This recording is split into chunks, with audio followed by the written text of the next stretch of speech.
What's up, YouTube? Welcome back to Common Sense, Logic, and Reason. In this video, I want to revisit the whole gun control issue because liberals they operate by this ideology that never let opportunity go to waste, and they damn sure aren't letting the tragic situation in the Florida shooting go to waste. They're already they've been crying for gun control, and they were crying about gun control before the bodies could literally cool off. They were saying, well, we need gun control and sensible gun laws. And me being a conservative, you know where I stand on the whole gun control issue. It's a Second Amendment right. It's not a Second Amendment suggestion, not a Second Amendment privilege. It's a right. And as much as people try to argue against that, it's a right. And if you can take one right, you can take any other rights. And if they can take rights away, then there is no such thing as rights. But the way I always address this whole gun control issue is I always suggest that perhaps maybe we can also make drugs illegal, narcotics illegal. Let's make them illegal so that no one would ever possess them, no one would ever sell them, and we would not have to worry about another person overdosing on another narcotic if we just ban them and make them illegal. And then add to that, let's make murder illegal. Let's make it illegal for someone to murder someone. That way another person would not ever have to lose their life from being murdered by someone else. And a step beyond that, why don't we make it illegal for people to drive while intoxicated by alcohol? I mean, there's more people who die because of guns. Die because of car accidents and being killed by people intoxicated by drugs and guns. So if we can make it illegal for people to drive while intoxicated, then we would never have another person killed because of a drunk driver. Now, obviously, you know where I'm going with this, because each and every one of these issues are already illegal, yet people still partake in it. People still sell drugs. Okay, people still drive while intoxicated, and people are still killing other people, even though they're illegal. So that just goes to show you that laws are only viable if people obey them, and criminals don't obey the law. And that seems to be the whole basis of the gun control issue, is that this idea that criminals obey the law. If they obey the laws, they wouldn't be criminals. The exact same criminals, guys who out here selling drugs on the street, which is already a legal act. You think that if you pass another gun law or any more restriction on guns, they're going to obey, even though they don't already obey the restriction? You think if the government just outright banned assault rifles, that criminals are going to turn the assault rifles in when they're already operating in criminal activity?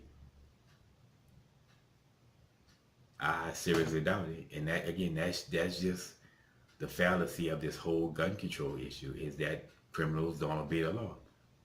Law-abiding citizens do, and you ban guns, all you're going to do is just leave law-abiding citizens defenses against criminals, and you're just going to embolden the criminal.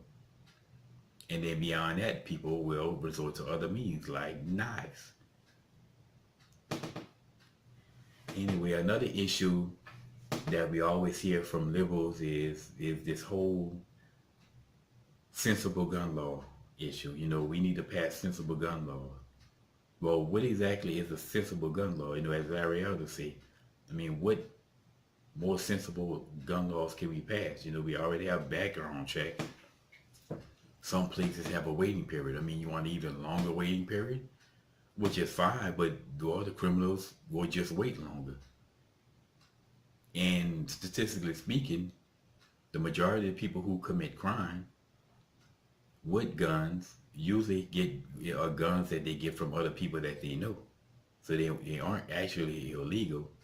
But if you make guns illegal, well, guess what? Guns will go on the black market just like drugs are on the black market now because they're illegal. So laws only work if people are willing to obey them. Law-abiding citizens obey the laws, criminals don't.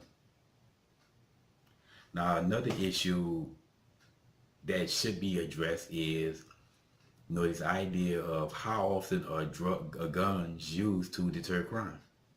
Now, the pro-gun people will say, well, almost 2 million instances a year where a gun is used to deter crime. In most cases, very rarely do people even have to fire a bullet. They just brandishing the gun, just showing the gun is enough to deter the crime. Okay, the anti-gun people say, well, that's not true. It's more closer to 600,000 or so. Either way, that's still a lot of people who deter crime by showing the gun. Even if it's just 600,000, that's still a lot of crimes deterred just by brandishing a gun. Now, if we look at the times when people were able to use guns to deter crime, let's look at the Virginia Tech incident, the shooting that took place on Virginia Tech campus. Now, this Asian guy went on campus where, there are gun-free zones, and amazing how all the mass murders, for the most part, take place in gun-free zones.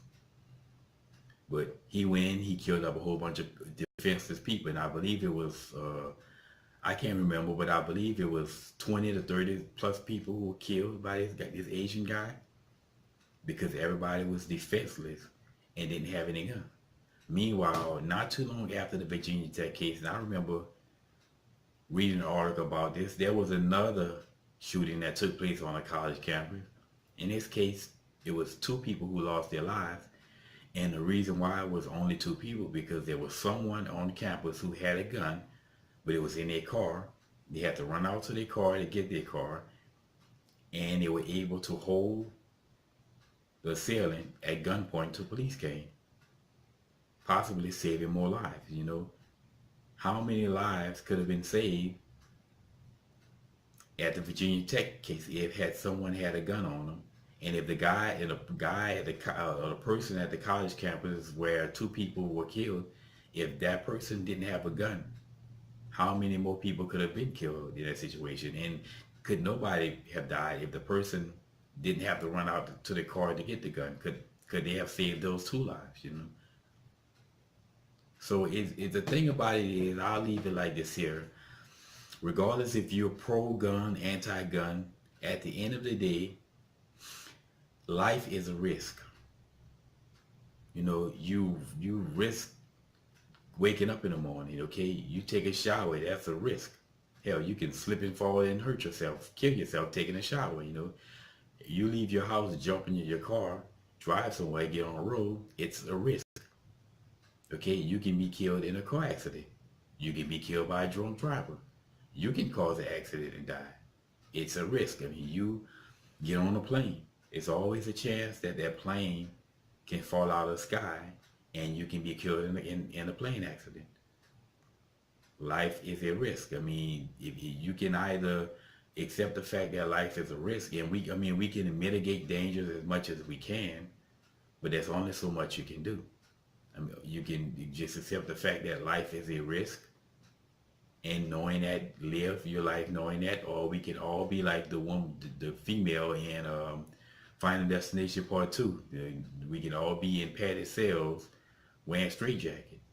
Well, me, I prefer to live in knowing that life is a risk.